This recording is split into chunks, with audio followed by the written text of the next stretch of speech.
Hello, fellow armchair Imagineers. It's your podcasting compatriot, Tiki, here. And BlueDragonFive. And Jacob Wile, too. And together, we are the Beer Burgers!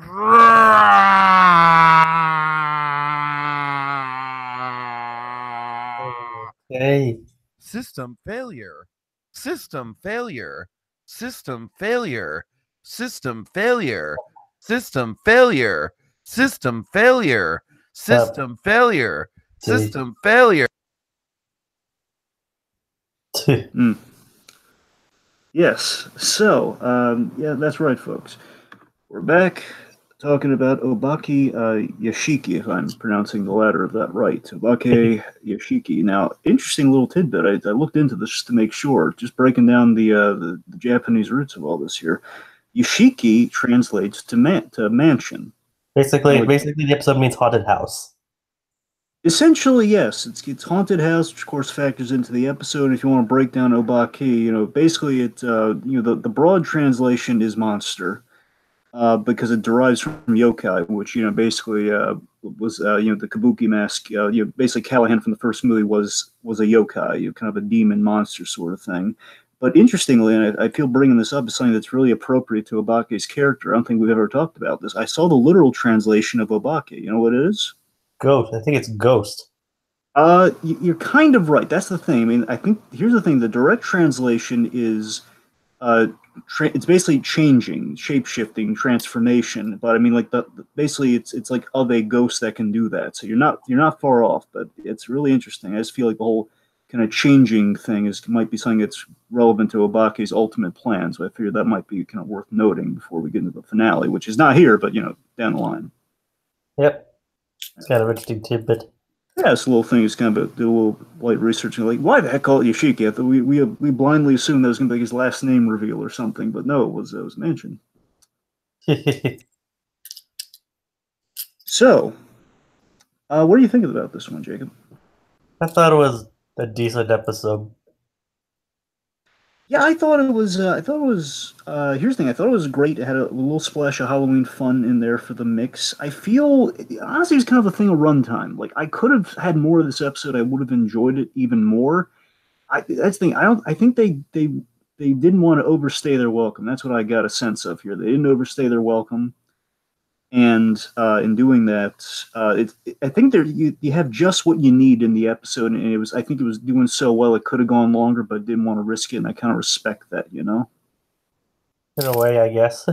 Yeah, and on the whole, it's really solid, and we do have some kind of. I know one thing: everybody's loving this episode because of the big, basically, kind of our main image of the evening here. Many people are losing their minds over it. The internet's kind of breaking on well, at least the Big Hero 6 kind of sect of things. Like everyone's like going to, oh my god, you got to watch this one episode. Yeah. Yes, Tadashi. So so this I got to tell you, this episode reminds me a lot of my favorite episode of the Good Teen Titans show. It's called Haunted, which let's just say kind of a huge character from that show he's kind of back, but there's kind of like he's basically kind of haunting one of the members of the team. He's haunting Robin, and it's my favorite episode of that show. I highly recommend everybody check it out to really get what I'm saying here. I don't want to spoil that for anyone who hasn't seen it, but let's just say it's really good. And basically the Tadashi side of the episode here very much reminds me of that, and just kind of tracking what we've been doing here for a number of episodes, kind of seeing basically kind of the roots of what we've seen in kind of Scully and McCorkle's work, as well as just kind of superhero tropes kind of turned on their head in general. So you got a bit of that, kind of like basically a ghost from the past, kind of a refresher on the origin, a lot of kind of superhero 101 stuff there. The Big Hero 6, they're confronting their fears and kind of their inner demons. And of course, it's something we see all the time of like characters like Kim Possible, but especially Ron Stoppable ad infinitum. Ron Stoppable confronting his various fears of, of monkeys, of Camp Wannaweed. I could go on. What do you want to... Yes, evil monkey. Oh, God, it's hilarious. The monkey's evil! Oh, God, and the spiders and the bug guy. Oh, God, it never gets old. Oh, sorry. Rochi! All right, so Jake, where do you want to start with this one? It's really, I don't know. It's like it kind of like I like the beginning part where where Granville and Gogo are testing a magnet. This episode actually had some interest had a larger focus on Gogo for a bit too. Yeah, I think I think they're getting better with the Go-Go stuff. Again, we still haven't had a real headliner episode with her, but this is close. I mean, Go-Go was she was somewhat central to this. What I really like what we did with Go-Go is that we used Go-Go as a springboard, as kind of this, as basically the whole like Go-Go not being scared, like it takes a lot to scare Go-Go. We're using that idea as a springboard for the main kind of side plot of the episode where basically for the fear element of the episode, everyone's fears kind of being personified and kind of actualized. So again, we use that little Go-Go beat. So again, in the grand scheme of things, Go-Go is kind of the driving force of the episode, kind of retroactively. So I really like that. Yeah, and the magnet actually comes to play plays a part again later in the episode, which was kind of interesting. I mean, that's the thing, Jacob. Not necessarily. Again, I don't mean to keep going back to the well on this, but I mean, again, I really do love that food fight episode. I know there are other great episodes in the season too, but that's kind of my barometer for what I'm saying with a lot of these episodes. Where this one, plot wise, I love this episode. I love the Obake stuff has been going strong through the whole season. I think this episode was great with that, and it's great for like the grander plot of what it's doing. So plot wise, I think this episode's on fire and it's dazzling. It really is. Because think about this, Obake's plan this episode. So great. Basically, again, Obake is still batting 100. He's batting 1,000. I just love how it all came together at the end. Yeah, I mean, the main idea is he needs to distract Big Hero 6 with their fears, and this is great too. He's using the knowledge he knows about Hero and that he's collected in the other episodes. Specifically, yeah. The funny thing is, it's actually scary how much he knows. It is. I mean, this is great here. I love this. On a rewatch, I really caught this. This is a great little line that the Big Hero 6, they essentially get like an advertisement to go to the haunted house, to go to Mr. O'Hara's house of scares, to go to this haunted house. And I love this little detail that Hiro and Tadashi used to go to these types of haunted house very frequently, annually around Halloween. It was a tradition they loved to do. And Obake knows that, which is why his plan works so seamlessly. He sent that email and constructed this whole little. Basically, he planned all this based on like the information he's compiled about Tadashi, and that's how he gets all the Tadashi stuff from later from the files, and that builds to an even greater reveal because again, A-Plot needs to distract Big Hero 6 so he can steal the hyperconducting magnet from SFIT. And I even kind of had like a bit of another thing going on where like I thought at first his fears was like one of those buddy bots. Yeah, I know. I'm with you. Yeah, I was thinking that too. Yeah. But again, I gotta tell you, I really think this was even more clever because it's less work to do something even more clever. Like it's elaborate, but it's elaborate in a monk way, and I love like elaborate schemes in like a monk way, where it's like the show Monk. In case anyone just check it out. If no one's checked it out, watch that show. It earned Emmys, darn it. But the whole contact plot, basically the digital imaging contact lenses, I thought were a brilliant stroke of genius, and it's like a way of kind of doing. Without having to work on like pre-programming buddy bots and doing all this elaborate work, it's like wherever they go, they're going to have these things kind of distracting, and it's a stroke of genius. It's just kind of weird that it took so long for the other ones to kick in. Well, I mean, they're on like Obake just needs to activate them, so like they're there. It's just I don't know. I think it's like he needs to get Hero again. Hero's kind of the main because Hero is the vanity project on the side that Obake's had for a few episodes now. Obake's trying to maybe win Hero over to his side or trying to corrupt Hero in some way because what he's doing via Tadashi is, he's trying to get Hero to not be a hero, essentially. He's trying to get him like, no, don't let Granville limit you, which again makes me think we know there's going to be a Granville Obake story. We know there's going to be a big story with those two because of that photo we had of young Obake and Granville. So we know he's got something against Granville.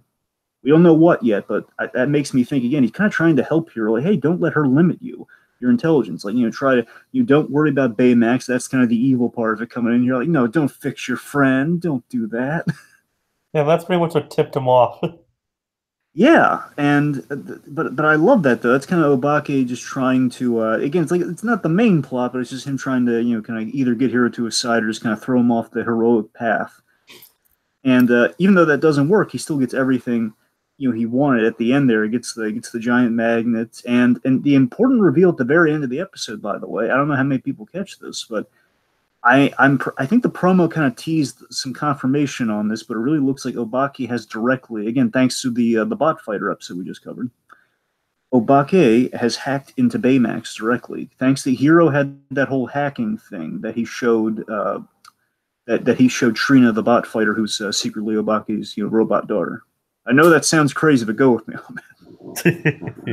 Obake, we're seeing it through Tadashi's, basically through Baymax's camera, looking at Tadashi, which is how he got all the Tadashi footage and kind of how he constructed the whole thing in the contact lens. Which means I don't know if that's just he stole the files from Baymax or he's directly hacked into Baymax. That's a pretty big deal. That's going to be something that they're probably going to explore next episode, I think.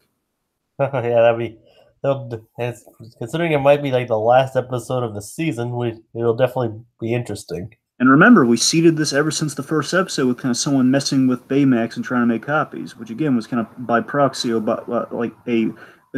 kind of a byproduct of an Obake plan. So it's all coming together wonderfully at this point still. Again, a razor sharp plotting all around on this. Speaking of razor sharp, I love the pumpkin gag. There are two really hilarious gags in this for me. One with Wasabi, where he's using this little laser cutter to cut a pumpkin, which I think, oh my god, that's the coolest thing I've ever seen, using science to carve a pumpkin. That's awesome. And of course, he basically lobotomizes the poor thing. When Fred scares him. Yep, which is hysterical. The other thing I think was so funny is Baymax, after he's being repaired after being mortally wounded by Noodle Burger Boy, who again, whenever Noodle Burger Boy shows up, it's funny. I love that Hero's phone's ringing, basically Go-Go warning him, but Hero's not there, so the phone rings, and of course Baymax, you do it. Like, oh. It vibrates off the table, falls in. Oh no. Oh god, that's still funny. My own little headcanon, just to go back to the haunted house of it all here. So we got to talk about the Halloween. I mean, I like that we have a major plot episode here, yet it's Halloween themed. They kind of got away with that, and I think it's wonderful. As far as Baymax gags, I think I also like the part where he's like I'm a pirate. Arr. That's all. That was so cute to me. One, I love the world building that Big Hero 6 now has people dressing up as them in costume. That's great. That's showing that they've made it in the world. They're becoming indelible marks on the culture of San Francisco. How neat is that? And Baymax is a pirate, which is hilarious. Arr. Also, great continuity with you can tell who everyone is by their costume. Like Honey Lemon is her hero, Lady Shimamoto, who, by the way, of course factors in greatly to Obake's plan. Remember the painter lady with all the blueprints underneath the paintings. Yeah, I don't think any of the others had continuity in them, though. I think that's pretty much the only one. Well, no, Fred was Captain Fancy. The hero keeps citing towards the beginning. He was Captain Fancy. Wasabi was a pineapple, which might be a stretch, and Go-Go's is kind of like a lazy costume, just wearing cat ears. And Hero's a pirate. Yeah, well, to go with Baymax, they're kind of a package deal. Yep. Yeah. Pirates are in this year. I'm sorry? I said pirates are in this year. Yes. To quote Scott Pilgrim. Right, yes. Diggy, would you like to weigh in on the Mr. O'Hara's House of Scares? Yeah. Sorry, guys. I got hijacked by Obake or whatever. I don't know. Make up some weird, some weird. Way to take the magic out of it, buddy. Way to take the magic. You could just say. Anyway, we'll go on. Yeah. It was a very good episode. I wasn't blown away by it because honestly, it was a case of expectations where I was expecting it to be a backstory about Obake. And since I didn't get that, I was like, this isn't what I wanted. So in that regard, I feel like I need to watch it again and really soak it in. But really, it's kind of a light perchance, right? Well, I see where you're going with the perchance thing. I don't necessarily think it's not exactly. I don't know. It's kind of the same gimmick of what gets us Perchance. I'll go as far as to say it's like the helmet from Perchance. Yeah. Yeah. Yeah, I enjoyed it. I still think that Wasabi is probably the most entertaining character on the show. I love the tiny little dustpan that he has. He throws the dustpan out. Cross a cockroach. Oh, it's just a blueberry. Yeah, I'm just generally speaking, I'm pretty excited to go into the finale. And as Dragon said, Obake is batting 100, and we're really getting into the final stretch here, and some big things have gone down. As you guys said, Noodle Burger Boy is as entertaining as ever. I love the whole too many pickles gag.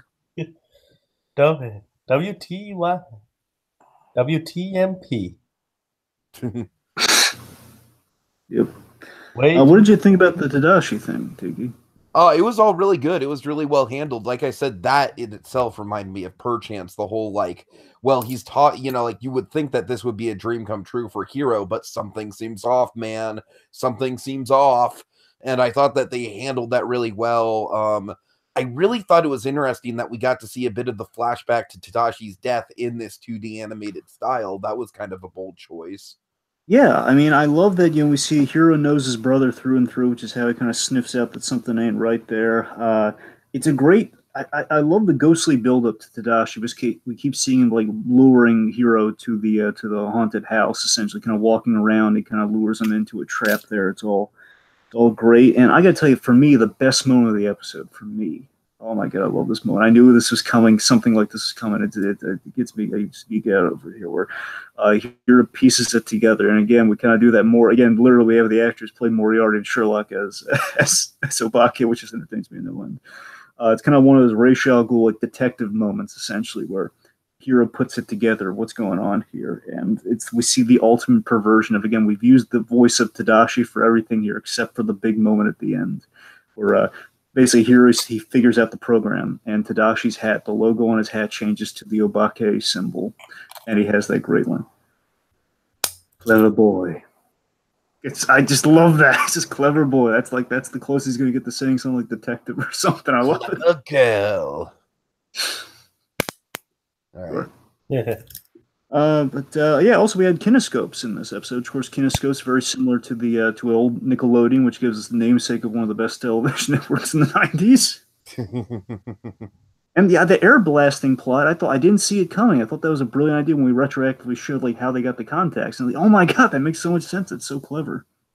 But my own little headcanon, I'd like to think that Mr. O'Hare was Obake in costume again. There's no proof of that, but I just imagine it's Obake in a fat suit. That's what I like to think. I don't think I saw Mr. O'Hare's name in the credits, so very well could be. Well, no, apparently it was Scott Adsit doing the voice, so it's probably not true. But I mean, again, look at the bone structure of the face. He looks like he could be Obake, and don't rule it out. The guy does his own dirty work. He stole that book from Honey Lemon that one time. It's possible. Yeah. Okay. I think that's just on the whole, Hiro again confronting the origin, the responsibility, doing right by Tadashi. It's kind of what the crux of the hero's arc and the story is. That's all. It's all great there. Again, we're going into the origin stuff, which is kind of when the show's been at its strongest, like we did with Callahan and with the bot fighter, so on and so forth. So again, we're on fire there. Okay, thank you guys so much for joining us for this episode of Big Hero 6, and we will be back next week for the finale. And in the meantime, tra-la-la-la-la-la-la-la. I am a pirate. La-la-la. I am a pirate. Arr. Boy.